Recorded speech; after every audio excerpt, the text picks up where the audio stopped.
यशोमती मैया के नंद लाला। बोलो श्री नारायण भगवान की जय।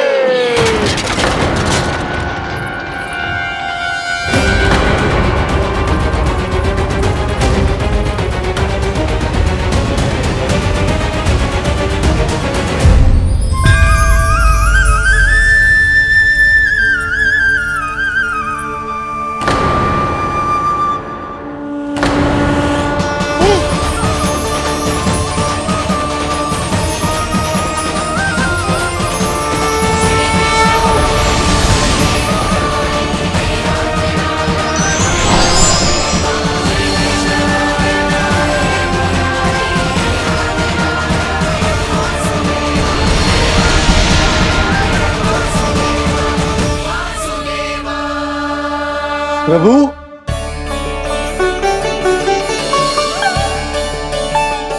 प्रभु, मैंने आपके अवतार को हानि पहुंचाने का प्रयास किया, फिर भी आपने मुझे दर्शन दिया।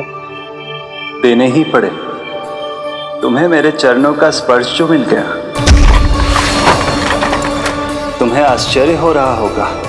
एक साधारण से स्पर्श से तुम्हें वो मिला जो बड़े से बड़े ऋषियों को भी कठिन से कठिन तपस्या के बाद भी नहीं मिलता। इसका उत्तर तुम्हारे अतीत में छुपा है। दैत्य हिरण्याक्ष के पुत्र के रूप में तुम्हारा जन्म हुआ था। शीघ्र ही तुम बहुत अधिक विशाल और असीम बलशाली हो गए थे, पर तुम अपनी शक्ति का प्रयोग अनुचित ढंग से करते थे। एक दिन तुमने महर्षि लोमस के आश्रम में बहुत ही उत्पात मचाया, हरे भरे वृक्षों को नष्ट कर दिया।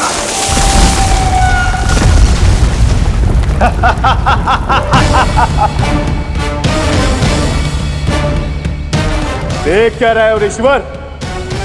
ये विशाल वृक्ष भी मेरे इस विराट तन के आगे कुछ भी नहीं है। जिसे स्वयं अर्जित तक नहीं किया, उस तन पर इतना अभिमान। तो सुन ले, जिनसे तेरा तन बना है, उन्हीं पंच तत्वों में इसी क्षण ये विलीन हो जाएगा। ये मेरा श्राप है तुझे, ये मेरा श्राप है तुझे।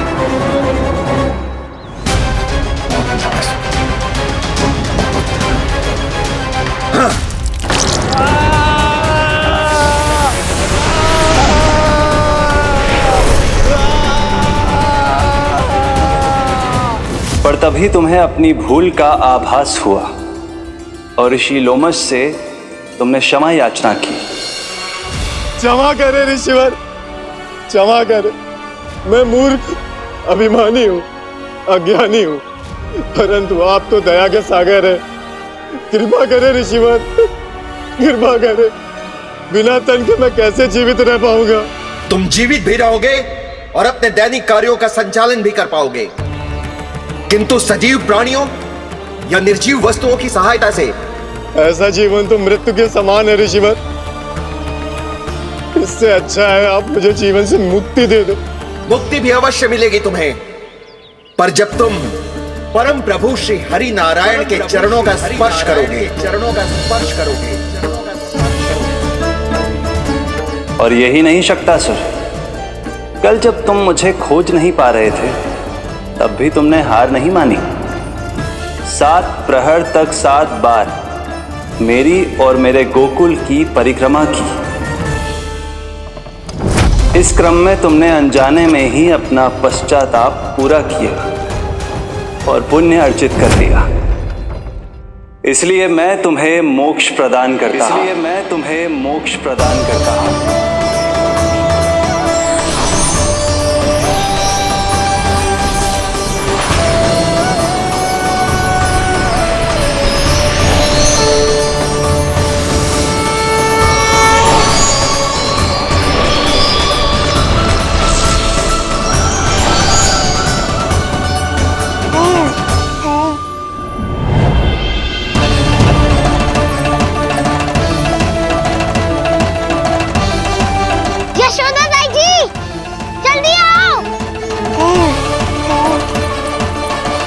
नीलमणि, मेरा लल्ला। लल्ला, तुझे कुछ हुआ तो ना है ना? तुम ठीक तो है ना? मेरा नीलमणि, मेरा प्यारा बच्चा।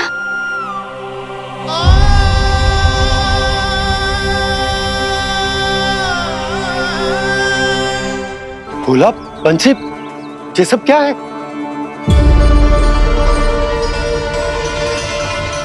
उज्जवल, ये किसने करो है? और देख, कहानी मत सुनाइयो। उज्जवल पुत्र, कैसे हुआ ये सब? किसने किया? और किसने? महाबली नीलमणि ने बड़ी ताई जी।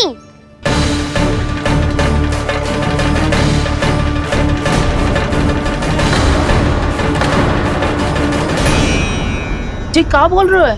सच्ची सच्ची बता। लो, फिर फंस गया उज्जवल। मैं सच्ची कह रहा हूँ। अचानक तीव्र वेग से वायु चली। फिर ऐसे लगो जैसे कोई भूकंप आ रहा है। और फिर जब मैंने देखा तो ये सकट अपने आप हिल रही थी, खड़खड़ खड़खड़ खड़खड़ खड़खड़। फिर मैंने साहस दिखाया और उस सकट को रोकने का प्रयास करो।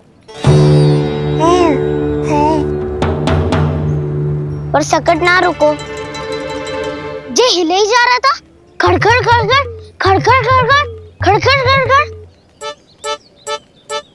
और फिर ऐसे ही हिलते हुए अचानक से आगे बढ़कर सीधा नीलमणि के ऊपर चला आए हो। फिर सकट भी हिल रहा था, खड़खड़ खड़खड़, और सकट का सामान भी हिल रहा था, थरथर थरथर। ऐसा लगो जैसे सकट नीलमणि को कुचलने को।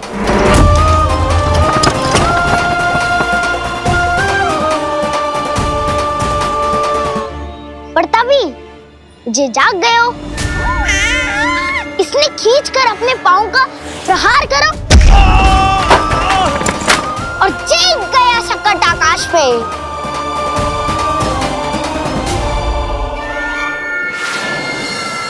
और फिर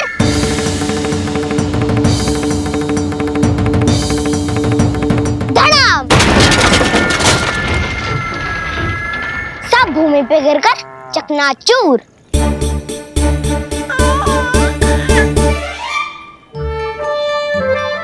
मैं सच्ची कह रहा हूँ ताई जी, नीलमणि के पैर का स्पर्श होते ही वो सकट ऐसे वायु में उड़ी जैसे कोई फूल।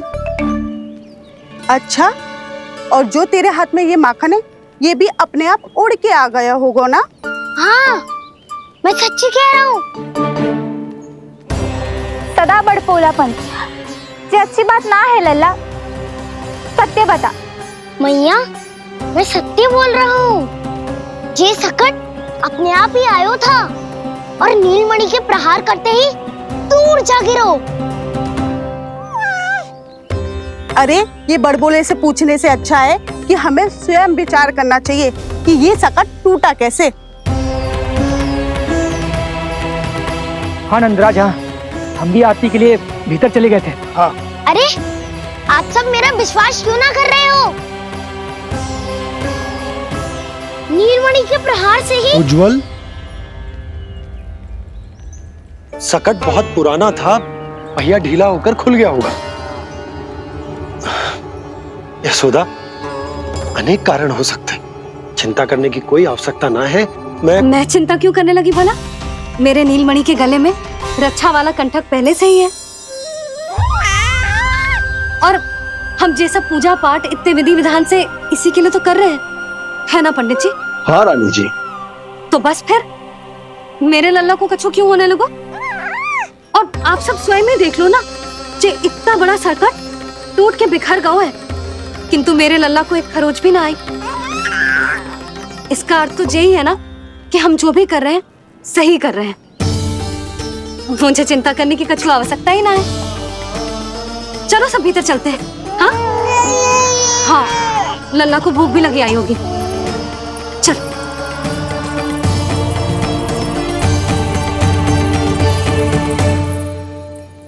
नंदराज जी, अब हमें भी आज्ञा दीजिए। प्रणाम पंडित जी। ध्यान कहाँ था तुम दोनों का? और अधिक सावधान रहने की आवश्यकता थी ना? क्षमा कीजिए नंदराज।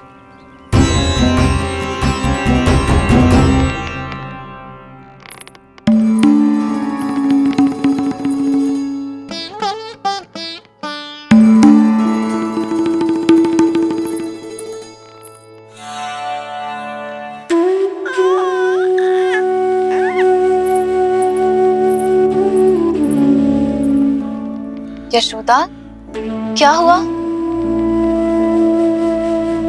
बोलो ना, क्या सोच रही हो? मुझे बहुत चिंता हो रही है जीजी। मेरे लल्ला के साथ कुछ ना कुछ दुर्घटना होती रहती है। अरे, अभी बाहर ही तुम सबको समझा रही थी, अब भीतर आते ही क्या हो गया तुम्हें? बाहर समझाने वाली मैं ना थी जिज्जी, वो तो गोकुल की रानी जसोदा थी। किंतु भीतर से मैं अपने नीलमणि की मैया हूँ, बस। और एक मैया को कितनी चिंता होती है, इसे आपसे अधिक कौन जान सकता है। बहुत बड़ा धक्का लगा है मैया को इस घटना से। अब तो ये मेरी रक्षा के लिए और भी अधिक चिंतित हो जाएंगी। यंत्र का कंठक, पूजा पाठ, इतने सारे प्रहरी, सुरक्षा के प्रबंध, यदि इतने सबके बाद भी मैं अपने लल्ला की रक्षा न कर पाई तो मुझसे अधिक अभागी कौन हो सकती है। मैं तुम्हारे मन की दशा समझती हूँ यशोदा। इसी चिंता के कारण ही तो मैंने आज तक अपने पुत्र को छुपा कर रखा है। मैं जानती हूँ जिज्जी, मैं समझती हूँ। मैंने तो नीलमणि के लिए इतने सारे संस्कार भी करो है, पूजा पाठ की है, किंतु मैंने तो आज तक अपने पुत्र का एक भी संस्कार नहीं किया है। आंसू पोंछ लीजिए बड़ी माँ, शीघ्र ही सब कुछ ठीक हो जाएगा। जब मैंने उसे जन्म दिया, उसके बाद से आज तक न उसे घर के बाहर लाई हूँ, न कोई संस्कार किया है। मैं तो उसका नामकरण भी नहीं करवा पाई हूँ यशोदा। उसके जन्म के समय स्वामी ने यह संदेश भिजवाया था कि उस कंस को हमारे पुत्र के बारे में तनिक भी भनक नहीं पड़नी चाहिए। तब से आज तक भय के छाव में जीती आई हूँ कि वो कंस कहीं हमारे पुत्र को भी ना मार दे, जैसे देवकी के सारे संतानों को मार दिया है। ये आशंका कभी सत्य नहीं होगी बड़ी माँ, मैं हूँ ना। माँ अपनी संतान के मन की बात बिना कहे ही समझ जाती है। आप भी समझ जाओ ना मैया।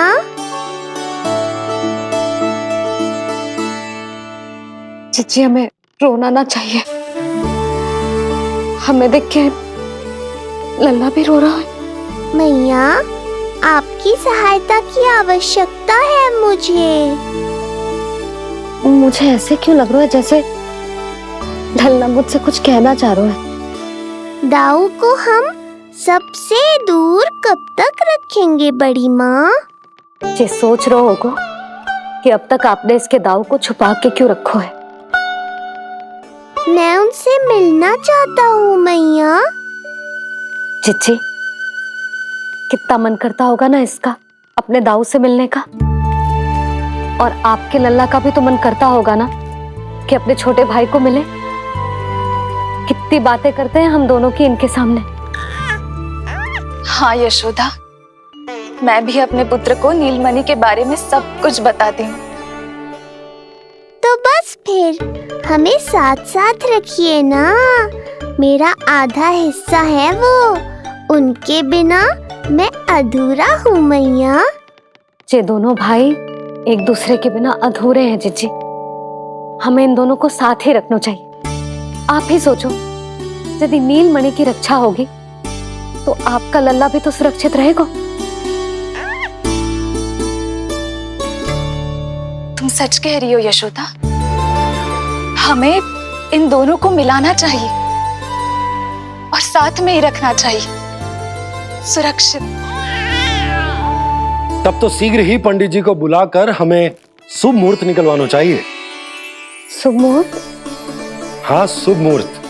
दोनों भाइयों के मिलन के साथ साथ उनका नामकरण संस्कार भी करवा देते। अब अपने दाऊ से मिलूंगा मैं।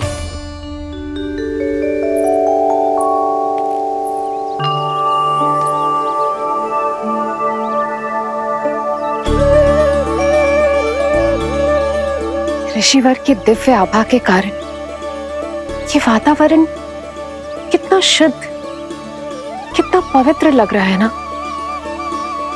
हाँ देवकी, इनका तेज ही ऐसा है कि इनके निकट केवल पवित्रता ही वास कर पाती है। किसी भी प्रकार की दुष्टता इनके पास जाने से पहले ही नष्ट हो जाती है।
इनका तेज ही ऐसा है कि इनके निकट केवल पवित्रता ही वास कर पाती है। किसी भी प्रकार की दुष्टता इनके पास जाने से पहले ही नष्ट हो जाती है। यदि महर्षि की इच्छा के बिना मैंने भीतर प्रवेश किया तो कहीं ये मुझे श्राप ना दे दे। नहीं, इससे तो अच्छा है कि मैं यहीं आश्रम के बाहर रुकूं और यहीं से इन दोनों पर दृष्टि रखूं।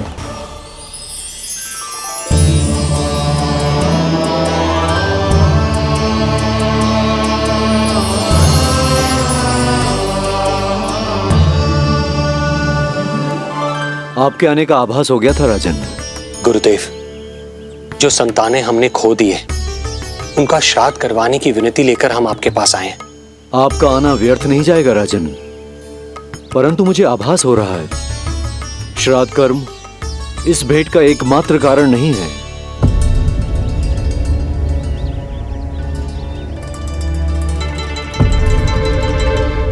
आपको उसकी या कंस की चिंता करने की कोई आवश्यकता नहीं है। निश्चिंत होकर बताइए कि आपकी इच्छा क्या है। गुरुदेव, वर्तमान में मेरी प्रथम पत्नी रोहिणी पुत्र सहित गोकुल में निवास कर रही है। हमारे उस पुत्र का और भाभी यशोदा के पुत्र का नामकरण संस्कार करवा दीजिए। बस यही हमारा सौभाग्य होगा। मुझे कुछ सुनाई क्यों नहीं दे रहा है? देवी रोहिणी से उत्पन्न आपका पुत्र यादव कुल का राजकुमार है और यादवों का गुरु होने के नाते उसका संस्कार कराना हमारा कर्तव्य है।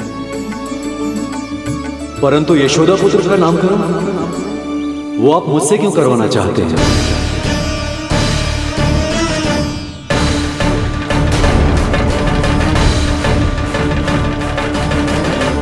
गुरुदेव, सत्य ये है कि रुक क्यों गई रानी देवकी? आपके मन में जो कुछ है कहिए। ये कैसी दुविधा में फंस गया मैं। यदि मैंने गुरुदेव को यशोदा पुत्र का सत्य बताया तो कंस को भी पता चल जाएगा, और यदि नहीं बताया तो कहीं ऐसा ना हो कि ऋषिवर ही बुरा मान जाए। लगता है आप दोनों की दुविधा मेरे अनुमान से भी बहुत बड़ी है। अपनी या अपने पुत्र की कुंडली लाए हैं राजन? जी गुरुदेव, अपनी कुंडली है मेरे पास। देवकी,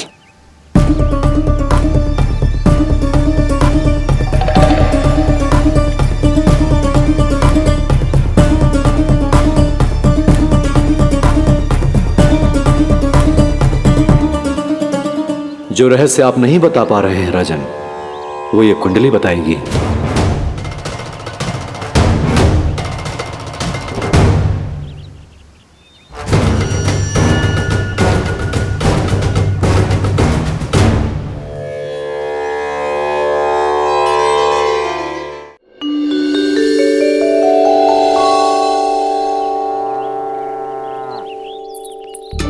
लल्ला बता कैसी है जगदा? मैया को हो क्या गया है आज? देख सही सही बताइयो।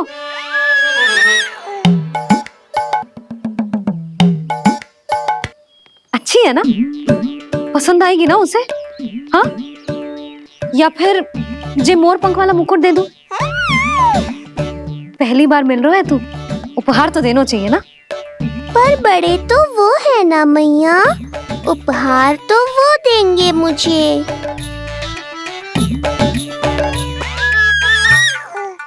ना ना, मोर पंख वाला मुकुट तो मेरे लल्ला का है ना, जे ना दे सकते। तेरे जैसा कोई कंठा क्या चांदी वाला कड़ा दे दूं? हाँ? इस मिलन के लिए मुझसे अधिक उतावली तो मैया है।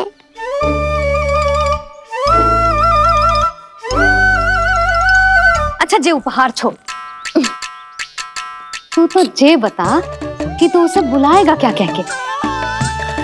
अन्य सभी के जैसे बड़े भैया या गांव वालों के जैसे दद्दा बुलाएगो, या फिर बड़े नगरों में जैसे बुलाते हैं ज्येष्ठ ज्येष्ठ भ्राता बुलाएगो, या फिर प्रेम से बुलाएगो दाऊ दाऊ बुलाएगो ना?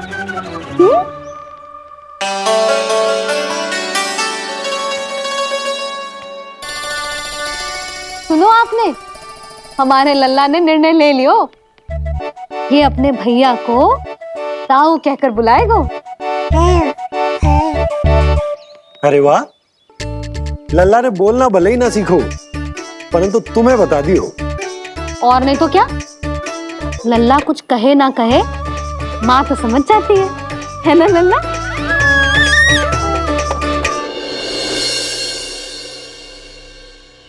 और इसने दाऊ वाली बात पे हाँ भी की है। हाँ हाँ तो सदानंद जी ने भी कर दी है। लो मैं तो भूल ही गई, क्या कही पंडित जी ने? बता तो ना यशोदा, बाहर से आया हूँ, हाथ पैर तो धो लूं। हाँ जी लो। अब बताओ कब का मुहूर्त निकालो है? तनिक हाथ मुंह पूछ लो। अब बताओ क्या कही उन्होंने? यशोदा थक गए हूँ, तनिक सांस तो लेने दो। बाहर से आया हूँ, जलना पूछोगी?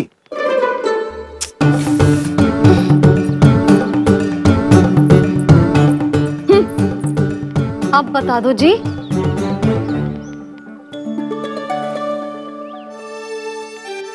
बाबा अब बता भी दो, नहीं तो खेल खेल में खेल हो जाएगा।